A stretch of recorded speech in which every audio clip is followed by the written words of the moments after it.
Magnify, magnify, lift it on high. Spit a Spotify to qualify a spot on his side. I cannot modify, ratify. My mama made me apple pies, lullabies, and alibis. The book don't end with Malachi. Devil will win employee of the month by the dozen. Till one scoring 3 years from the third when he doesn't. My village raised him a child, come through the crib and it's bussin'. You meet anyone from my city, they gon' say that we cousins.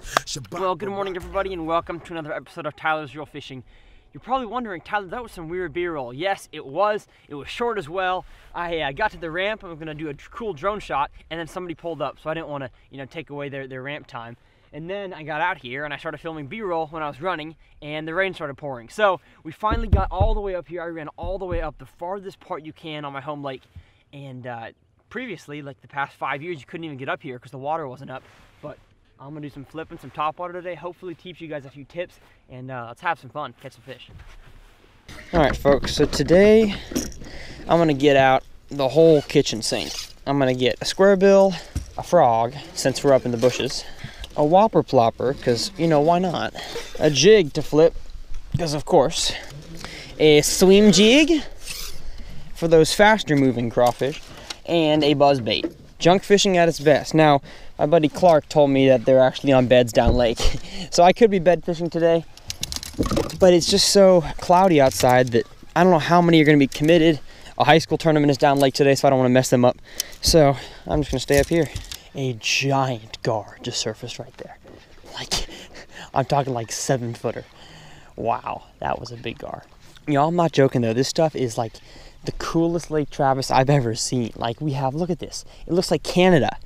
You got bushes and like islands all over the place, and then you got the main lake kind of stuff over there. This is a cool looking lake now. Some FLW guys caught them up here real good. I just hope I can find them. It seems like the pressure up here has gotten worse as well. There's a lot of boats around. Dang it. Poop. That's not what you want when you're skipping a frog.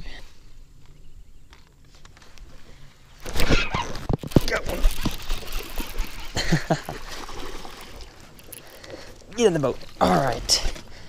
First fish, and it looks like a straight post spawner. Definitely a post spawn fish, but chomped the jig in that brush. So we're gonna keep flipping the jig around. Sorry if that hook set was kind of weird. He was swimming with it, but cool. On the V&M pacemaker flipping jig. Good deal. Nope, can't do that. Can't skip a square bill, Tyler. You cannot skip a square bill. Don't try it, kids at home. Oh, I got one. I got one, boys and girls. I got a fish. I don't know how big it is. Oh, it's not big. It's a dinker. Oh, we'll take him. On the Echo square bill. Oh boy. Oh, that's a tough hook to get out. There we go. Once again, folks, absolute toads today. But hopefully we can formulate some kind of pattern here up in this shallow islandy area, I guess I would call it. This is pretty cool. See ya. I'm gonna give it a cast. As soon as I get it stuck out of my finger. Oh, beauty. Beautimus.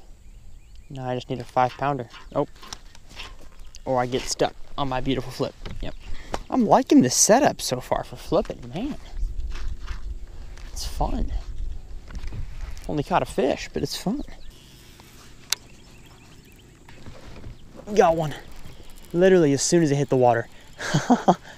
I don't think it's, nope. It's a keeper. Not any bigger though. Man, he must have been on a bed, because that was, as soon as the bait hit the water, he absolutely nailed it. All right. Fish number 2 on the square bill. And man, these fish are, and this one's kind of fat. It's got a little bit of a belly to him. Could have been a, chunky male sitting on a bed.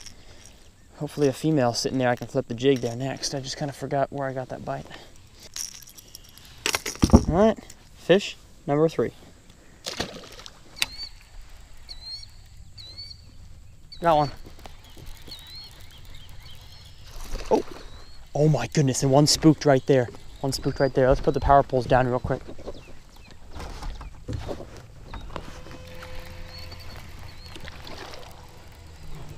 One spooked right off that corner there.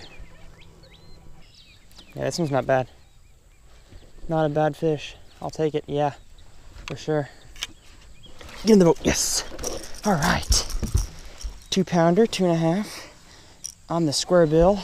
That's a 2-pounder. A little bit skinny, but literally working my way down this bank, and kind of what I figured is that these fish were active. I saw them kind of hitting bait on the surface, so I thought, you know what, I'm gonna throw a square bill around and see if they in fact are feeding on shad or bluegill. And I'm throwing a bluegill pattern, and I think they are. So that's 3 fish within 50 yards, and I just saw another one spook right as I hooked this one. So there's fish back here to be caught, that is for sure. And a square bill is a great way to get them in the springtime when you know a lot of fish are up shallow. If I can get this hook out, there you go, sweet. 2-pounder, I'll take him any day.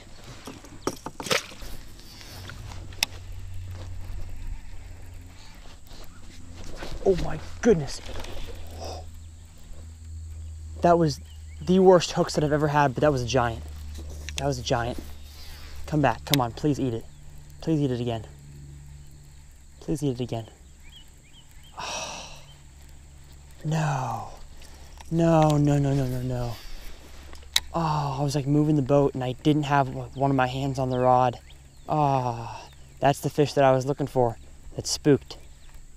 Crap. All right, so the problem is with this area, it's so public now. Like, the first few people that knew about it really got good fish, and one of the guys that got 3rd place in FLW, he was up here and nobody else was. So now that he was on FLW Live and everybody saw where he was, I think people know about this spot, and that's just kind of what you got to deal with new spots that become public. You just got to figure out how to catch them better than everybody else.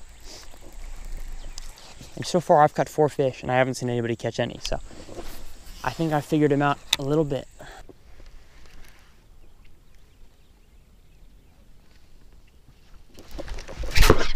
Got him.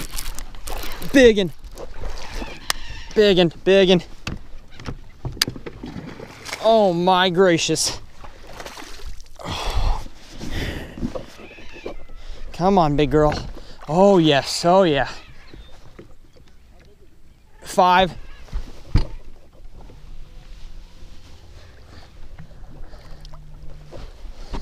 Come on, come on. Yes, maybe 4. Whoo, hoo, hoo. All right, I will definitely take that, flipping a jig. I flipped it right up into this like bush tree area and smoked it. Heard a few taps and I was like, all right, cool beans. Let's put that one in the box for pictures. No, she's 3. She got smaller the more I looked at her. Well, guys, that fish smoked. My V&M flipping jig with the wild thing craw on it. Whew, that was a fun bite. I will never get sick of a flipping bite like that. In this little dingier water, I added 2 shakers on it. As you can see, create some extra noise. Who knows, maybe it got that fish to bite. All right, guys, shout out to Power Pole, because without those things right there, I wouldn't be able to sit in this windy area and flip effectively into these trees. That's the thing I love about having 2 power poles, is that I can get in an area, stop myself, and fish this without using the trolling motor, without dirtying up the water, and hopefully I can show you guys that it works by catching a fish. So another thing that's super underrated about power poles is that you can just power pole down and tie up. There's no reason to be blown around by the wind, blown around by the waves to tie up your new bait. You can just power pole down, tie up, and you are good to go. All right, comment below what this means. These birds, I think they're swans or cormorants or something, they've been flying north all day. And is it because of a storm? Is it just time of the year? Let me know. I'm truly interested. All right, so I only got one tiny bite and kind of jumped off here, didn't have it on camera. So let's head down lake.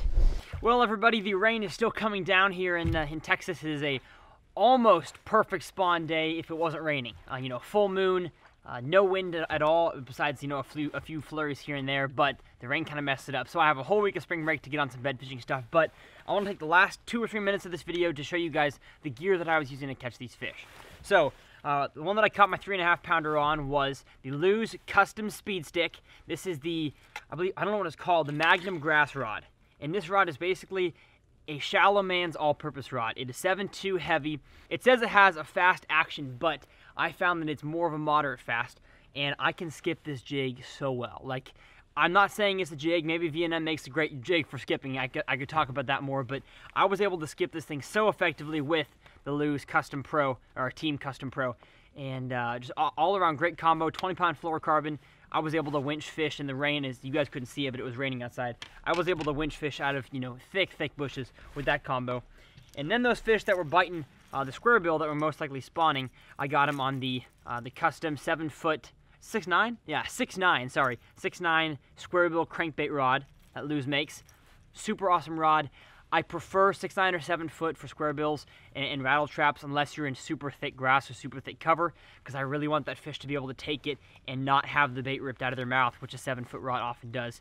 And I was throwing that on the BB1 Pro speed spool. Incredible crankbait reel. And then that was the Echo square bill by Rattle Trap. So links to all this stuff will be in the description below. I hope you guys learned something. Again, if you didn't, leave a comment below and I'll make sure to reply and teach you guys something else. We'll see you next time.